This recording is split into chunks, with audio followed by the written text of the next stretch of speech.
Chicken তো সবাই খেয়েছি, কখনো কি কালো জিরা চিকেন খাওয়া হয়েছে? একই রকম রান্না খেতে খেতে বোরিং হলেও আজ নতুন কিছু শিখুন। আমি আজকে আপনাদের বানিয়ে দেখাবো কালো জিরা চিকেন। তো চলুন শুরু করা যাক। তো মুরগি রান্না করার জন্য আমাকে সুন্দরভাবে মুরগিটাকে ধুয়ে নিতে হবে, তো আমি ধুয়ে নিচ্ছি।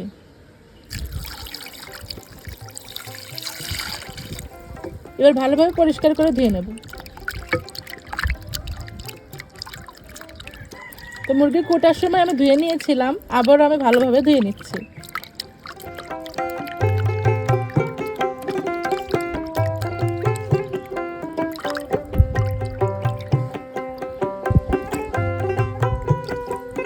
তো মাংস পরিষ্কার করে ধুয়ে নিয়েছি, এবার আমি এটা সাইডে রেখে দেব। তো এবার মুরগির যেটা আসল মশলা সেটা আমি মিশ্রণটা বানিয়ে নেব। মিশ্রণ বানানোর জন্য আমি এক এক করে উপকরণগুলো দিয়ে দিচ্ছি। প্রথমে দিয়ে দিচ্ছি মরিচের গুঁড়ো, তারপরে দিয়ে দিচ্ছি ধনিয়া গুঁড়ো, এবার দিয়ে দিব জিরে গুঁড়ো। এবার অল্প পরিমাণ পানি দিয়ে মিক্স করে নেব। একটি চামচের সাহায্যে সুন্দর মতো মিক্স করে নেবেন। তো আমি অল্প অল্প পানি দিয়ে মিক্স করে নিচ্ছি। তো ভালোভাবে মশলাটা মিক্স করে নিয়েছি, এই যে দেখুন। এবার এটা আমি সাইডে রেখে দেব। চুলায় কড়াই বসিয়ে দিলাম। তো গরম করার মধ্যে প্রথমে আমি সরিষার তেল পরিমাণ মতো দিয়ে দিচ্ছি। তো মনে রাখবেন এই মুরগি রান্না করার জন্য সরিষার তেল প্রয়োজন।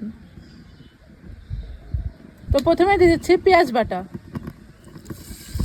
তারপরে দিয়ে দিচ্ছি রসুন বাটা, এবার দিয়ে দেব আদা বাটা। এবার ভালোভাবে নাড়তে থাকবো। তো বাটা মশলার মধ্যে দিয়ে দেবো 3টা শুকনো মরিচ, 2টা গরম মশলা ও আমি তেজপাতা 2টা পুড়িয়ে দেব। হালকা আছে পুড়িয়ে নিয়েছি, এখন আমি দিয়ে দিচ্ছি। এবার ভালো মতো নেড়ে নেব।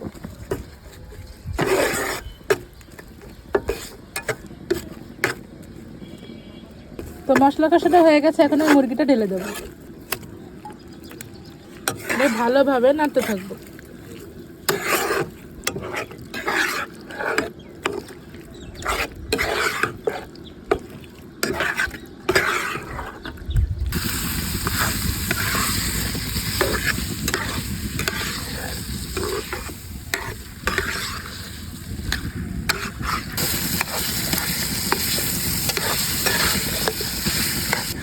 দুই মিনিট ভালোভাবে কষিয়ে নেব।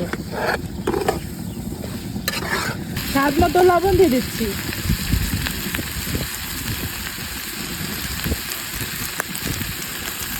গোলমরিচের গুঁড়ো দিয়ে দিচ্ছি।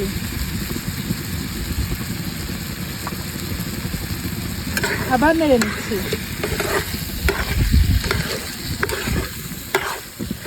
যতক্ষণ ভালোভাবে না কষে ততক্ষণ আমি নাড়তেই থাকবো।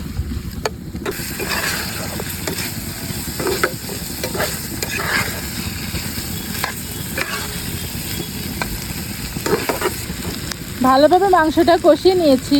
তো তখন আমি যে মশলাটা বানিয়ে রেখেছিলাম এখন সেটা দিয়ে দিচ্ছি।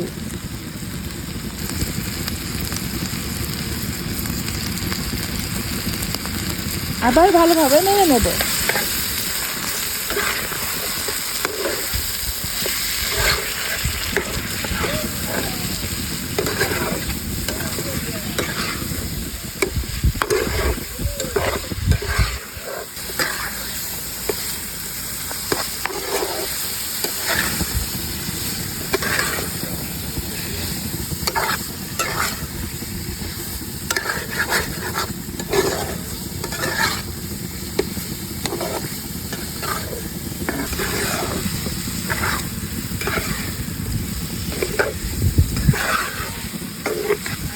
তো রেসিপির জন্য যে দুটি জিনিস বেশি গুরুত্বপূর্ণ, কালো জিরা ও সাদা তেল, এখন আমি হালকা আঁচে ভেজে নিচ্ছি।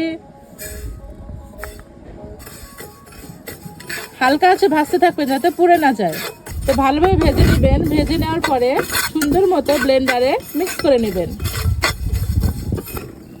তো দেখুন আমার কালো জিরা এবং সাদা তেল ভাজা হয়ে গেছে, এখন আমি ব্লেন্ডারে মিক্স করে নিয়ে আসবো। কালো জিরা ও সাদা তেল বেটে নিয়েছে, এবার দেখুন দিয়ে দেবো।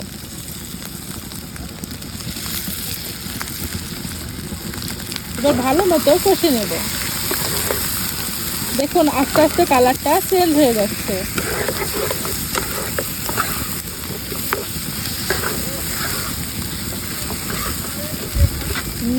কি গ্রান বেরিয়েছে,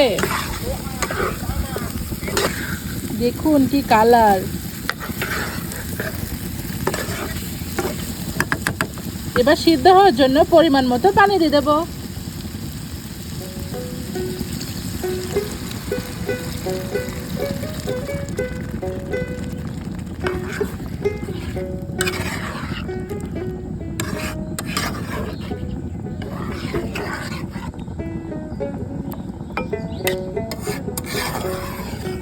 মাংসটা ভালোভাবে সিদ্ধ করার জন্য এখন আমি ঢেকে দেব এবং 10 মিনিট অপেক্ষা করব।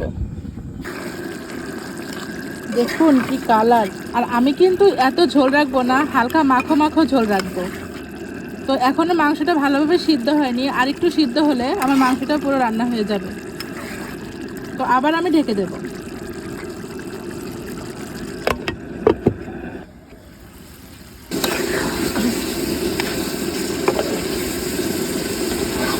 বন্ধুরা দেখুন, মনে হচ্ছে কি কালো ভুনা, কিন্তু কালো ভুনা না, এটা হচ্ছে কালো জিরা চিকেন।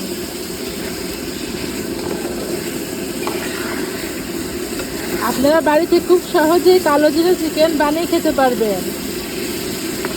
বন্ধুরা দেখুন, মনে হচ্ছে গরুর কালো ভুনা, কিন্তু এটা কিন্তু গরুর কালো ভুনা নয়, এটা হচ্ছে মুরগির কালো জিরা ভুনা।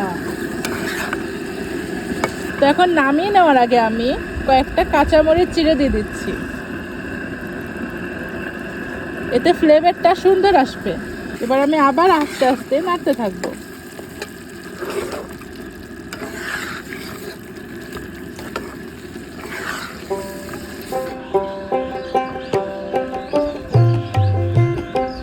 তো কালো জিরা চিকেন হয়ে গেল, এখন আমি নামিয়ে নেব।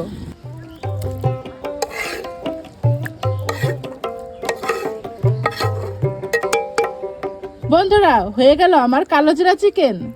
এই চিকেনটা কিন্তু আপনি রেস্টুরেন্ট বা হোটেলে পাবেন না, বাসায় আপনারা ট্রাই করে দেখতে পারেন, যেটা খুবই সুস্বাদু ও পুষ্টিকর। কালো জিরারও গন্ধ করবে না ও সাদা তেলেরও গন্ধ করবে না, আপনারা বাসায় খুব সহজে বানিয়ে খেতে পারবেন। এরকম সুন্দর সুন্দর রেসিপি পেতে কিন্নি জামিয়া পেজ এবং ইউটিউবের পাশেই থাকুন। ধন্যবাদ সবাইকে। তো আবারও দেখা হবে নতুন নতুন রেসিপি নিয়ে।